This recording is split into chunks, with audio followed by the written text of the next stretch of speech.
And a one. And we're live. So it is the EuroAsia Standup. It's Sam and Raj, and updates from my side. Yeah, I've got to continue to push more development of the tests to my pull request related to service objects on local support. Definitely interested in people's opinions on that. Yeah, the grader still doesn't seem to be quite. It seems to be grading, but it doesn't seem to be returning the information to the grader. And all the graders for the MOOC, I'm going to have to look at that later today. That needs to be released tomorrow, so that's a bit of a blocker. Oh yeah, local support client meeting. There should be the local support client meeting. I guess I'll propose. I haven't set a time yet with the client. I guess I will propose right now to the client that we should do that maybe at 11. But let's see what her availability is. Yeah, that's about the size of it. I'm kind of doing my accounts as well at the moment. Raj, you were just telling me before the I've picked up, trying to learn about Cucumber, how to write tests and all that. I've written some sample tests and they were fine. Looks not that very difficult, but I'm looking at the existing tests, like feature test on local support. Quite extensive and quite distributed, like to find out which one is, where is when, then where is then. They're not like in one steps. No, yeah, the steps are distributed over various places. Yeah, but it's okay because now I get to know what's the style of writing test is, so that's good for me. Yes, although no, I think that the steps. I mean, one of the things that can happen when a lot of people are working on the different steps is steps can be added here, there, and everywhere. And I think our steps are not as organized as they could be. I think the file structure we've got reasonably organized for the actual layout of the Cucumber features within the directory hierarchy, but I'm not very pleased with the steps layout, and that's something that needs a good seeing to, really. Yeah. So, and you're saying you paired for a little bit with Sam Overloop yesterday, which sounds good.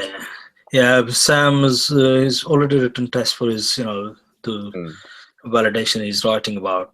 Yeah, he was testing the test. So cool. Yeah. So, but I guess you're still working kind of independent. I mean, you've got your own separate features that you're working on. Yeah. Yeah. Well, I'm trying to look for the test we wrote, the unit test we wrote. If there is any feature test, like where it can fit. Yeah, you were talking about that yesterday. Yeah. Otherwise, I'll like to pick something else up and get going on that. So I'll do that today, and afternoon stand up. I'll let you know. Sure. I would like to do. Well, maybe we could just have a quick look together at the board. Yeah. At the board. Pivotal. Come on, Pivotal. Come on, fingers. Pivotal. Okay. Yes, and so I think, and I merged your pull request in. Okay. Somewhat. I should have left it there actually for a bit so others could see what was going on, and we could see how. I mean, what it should have done is increase the test coverage, but I didn't. And now the I wonder if I can reopen it anyway. But so yeah, I mean, it was an interesting question that you had there about the. I'm not signed in for it for some reason. What's going on with that? That's coming. Okay. Yeah. So the this was this test issue there. So that's done. So we could say it's finished. I mean, it's an interesting question about whether it's exercised as part of a feature test. If we just look at the code base briefly. This is the service object that I'm playing around with, but that's another story. Let's get rid of that for the minute.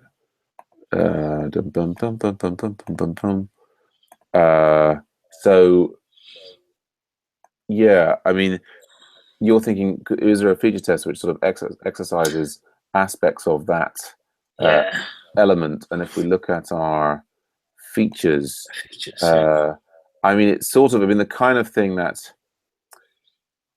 the homepage, the presence of the, I mean, it's the kind of thing at this level that at the level of the Cucumber here, and it's saying, I should be able to see what have we got here? Got here. I mean, just the fact that the map is present and that we can see. This was the very, very first feature, in fact, here. And so we've got things like, you know, given when I visit the homepage, then I search for elderly, I should see these sort of things. Yeah. So those things are showing up, and it's sort of a combination between, you know, this test that indicates that we've got listings on the front page, and then this test that we've got the map on the front page. Sort of, but you know, the layout, you know, whether this element that we've got in the application helper, this thing that we were testing here, is it's kind of, you know, it's sort of. I mean, the interesting thing to do is, you know, might be to see what if impact. I mean, I think it would certainly be an interesting experiment to do, to just sort of, you know, disable this and then run the site and see what happens. And see which feature tests fail. But it's the kind of thing, like, this is an implementation detail. If you know what I mean? Like there are, and it's just a way of sort of making some of the view code a bit more concise. And so I don't know that, like, this code will be exercised as a part of the process of running many features, but I don't think there's any need to check for it explicitly, if that makes sense. Yeah. Do you know what I mean? I am sharing my screen. Yeah. So let's just find that. I'm sharing the screen. Good. So, there we go. So I think we could say that this one is finished. Would you like to click finish yourself, or you're happy for me to do it? Yeah. I'm happy with you. Yeah. So we'll do that. So that then pops up here into the green thing, and that's now done. So then, was there? Did you want to chat about other things to work on, or if we can, if there is anything, you know, I can pick up from backlog, and start working out. I would be keen. Yeah, I mean, I think, I mean, other things that are relatively simple and self-contained is, one, there's this add migrations for existing feature flags, and this is kind of like sort of. It's related to we have a few feature flags in the system that allow us at the top level to turn on or off certain features. So, for example, I mean, if we're just, let's go to, I can show you on the development system. So if I do Heroku run Rails console -r develop, like so. So I'm gonna plug myself into the development server that's up and running on Heroku, and that will allow me to use the Rails console to inspect all of the features that we have. These sort of, it's important not to confuse these features with, you know, kind of features that the client requested, and we'll talk about feature stories and so on, although sometimes there is a relationship. So, for example, you can see here we've got this series of features. So we've got like volunteer ops creation, volunteer ops list. We've got automate propose organization, search input bar on all pages. Basically, there's a series of different features, you know, that you can switch on and off within the site. And that's really feature flags. I mean, there's a great article on feature flags. I guess actually I'm starting to go into it. I mean, I should probably, maybe you're not so interested in that. I should probably just look at, I think what I would say is, there's, you know, the other ones in the backlog, there's a refactoring. Did Zivco start looking at this one? There's sort of a Cucumber refactoring thing that you might find more interesting. There, I guess, before I start talking about the feature flag thing in more detail. Yeah, I mean, I would say probably out of the backlog at the moment, those are the two most straightforward chores. I don't know if one is more attractive to you than the other. What about feature flag? Yeah. I mean, I tell you what I'll do is, I mean, it's also called a feature toggle. I'm just going to pop here into the thing. So this one, I think both of these are both interesting in their own ways. Like, there's an article there by Martin Fowler about feature toggles. and basically what it means is that you can develop a new feature, and if you just followed through the normal deployment production, it would go straight into deployment. And by having the feature toggle, what you can do is you can develop the whole feature. You kind of switch the feature off, so the code gets deployed. And what that means is that you can check that it doesn't, destructively interfere with any of the existing code, and then you can switch it on when you're ready, if you know what I mean. Like basically, and you get the code out there. It's on the server. It's it's sort of like a bit of a safety run that you just check that those things are, and then you can kind of switch it on and switch it off again. It's like if you find out suddenly that it causes a big problem in the user experience of the site, or who knows, or what have you, it basically means rather than having to roll all of the software back to the previous version, you can just switch that one thing on or off. And then it's also useful for well, it's not really A/B testing, but anyway. Yeah, so with the feature toggle switch, or you can release the whole code and see if it sits okay with the whole code, and then switch it on to see whether it affects or not. And exactly. So you can kind of decouple the release of the code from the change in the user experience. So it's kind of So now the interesting thing here, and what makes this a more I mean, if you're working on a feature, that's one of the usual things that one often will do, is have a feature flag. Now this chore is all about adding migrations for some of the existing feature flags, and that's what makes this one a little bit complicated. Is basically, I mean, these feature flags are in production. We use them. We don't need any changes to production. But the sort of the issue that we have is when you're a new developer like yourself getting set up with the project, you don't necessarily have these feature flags in the system. And what that means is when you run locally, like, if you just like run Rails server locally and you're looking at your system locally, you probably won't have these things, in there. Yeah. Okay. So, one thought we've had is, and I had Zhong Min do this for he and Yana rolled out a feature. And so if we look at the migrations, so let's go out of the migrations, DB migrates. We can find it's probably one of the most recent ones. So yeah, here we go.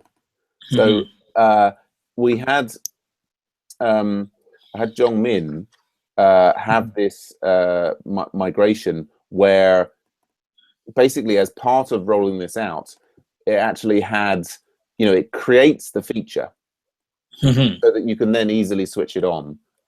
Whereas in the past, some of the other things went out, but the feature wasn't created. So for the admin of the system, it's kind of sort of laborious to create the feature and then switch it on.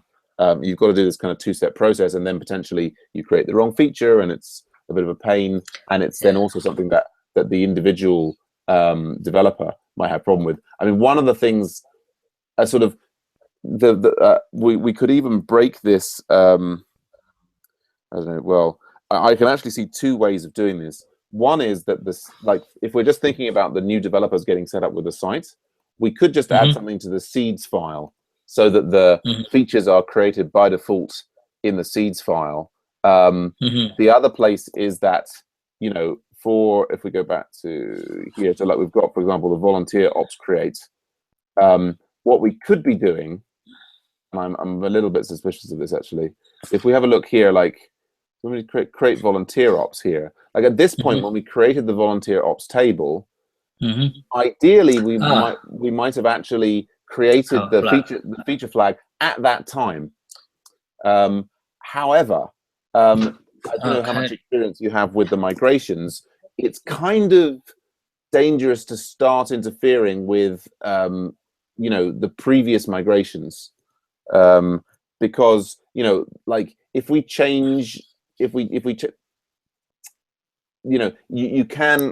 supposed to in principle be able to, like if you start here, right, you start with a blank database.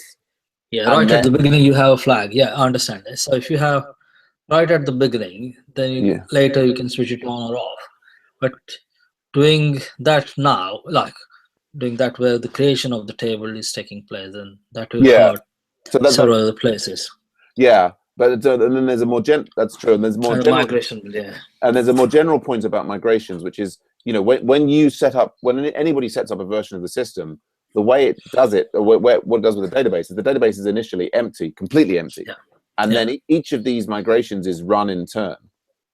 And the idea is that in principle, you know, you can load any of those migrations, but you can also back out. So you can get to like this migration, and you can say, no, let's roll back to the previous one, or let's roll back to the previous two, or what have you. And so, you know, we've got kind of like a legacy database structures, which are the databases that exist in production, in staging, development, and all of the developers' machines. And so kind of playing around with the old migrations can be a little bit dangerous.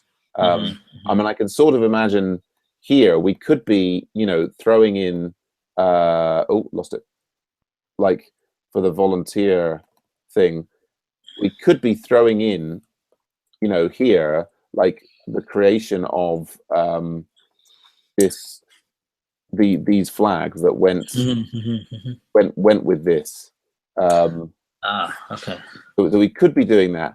But I'm not, you know, I'm in two minds about whether that's the right way to go, to put it in here, because you could then practice, you know, like dropping your database and remigrating and seeing the state that it gets into. And as long as we don't change the dates on here, it's not going to have any effect on the production or development or any of our live databases. But it means that when a new when a